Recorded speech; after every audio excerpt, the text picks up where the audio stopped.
laissa l'émotion l'envahir. La joie qu'elle ressentait lui en faisait presque oublier la douleur dans son dos.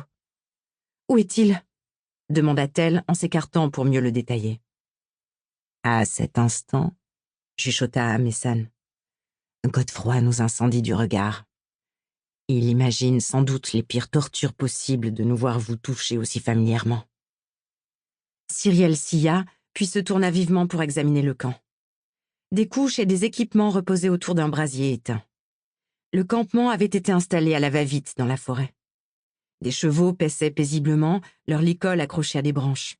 Et là, adossé contre un arbre, les bras croisés, se tenait le guerrier sanguinaire. Son guerrier sanguinaire. Il dardait son expression impitoyable et meurtrière sur eux, ou plutôt sur ses frères d'armes.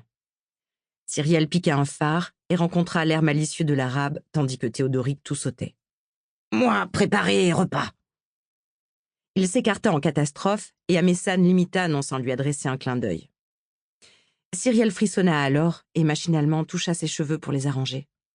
À quoi devait-elle ressembler? Elle remarqua seulement le bandage autour de sa poitrine qui ne cachait rien de ses formes. Du fait de ses blessures, ils avaient dû déchirer ses vêtements. Godefroy se rapprochait avec lenteur, comme si lui aussi hésitait. Enfin, il s'accroupit à ses côtés et demanda « Comment vous sentez-vous » Cyrielle se mordit la lèvre, sensible à son vouvoiement. La dernière fois qu'ils avaient parlé dans ce cocon de feu, elle ferma les paupières. Peut-être se trompait-elle. « Vous avez fort mal » questionna-t-il en se rapprochant. Elle le dévisagea.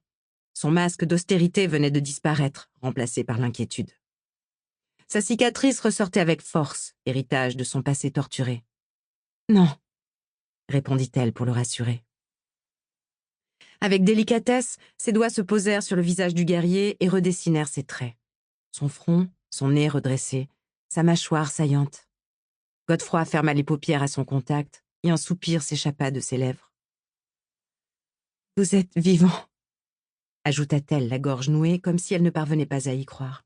« Oui, grâce à vous, mon ange gardien. » Il rouvrit les yeux et ceux-ci dévièrent vers la bouche de Cyrielle.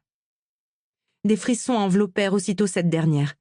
Godefroy embrassa alors la paume de la main toujours posée contre son visage. « Je... » commença-t-elle. « Chut !» la coupa Godefroy. « Nous devons parler, mais le moment est mal choisi. » Cyrielle suivit son regard jusqu'en bordure du camp. Des cordes entouraient le tronc d'un arbre et Cyrielle ne distingua qu'un bras. Un prisonnier se trouvait ligoté de façon à ce qu'il ne puisse pas les voir. « Qui est-ce? Où sommes-nous » s'enquit-elle, soudain nerveuse. « Pour la première question, vous le découvrirez bientôt. Pour la seconde, nous nous situons à proximité du couvent de la Charité. » Le cœur de Cyrielle bondit dans sa poitrine. L'identité du captif ne l'intéressait guère plus désormais. Il poursuivit « J'ai pensé que vous voudriez offrir aux sœurs des obsèques décentes et leur dire adieu. » La gorge de la jeune femme se serra, tandis qu'elle observait Godefroy baisser la tête. Il ressemblait à un enfant craignant d'avoir commis une bêtise.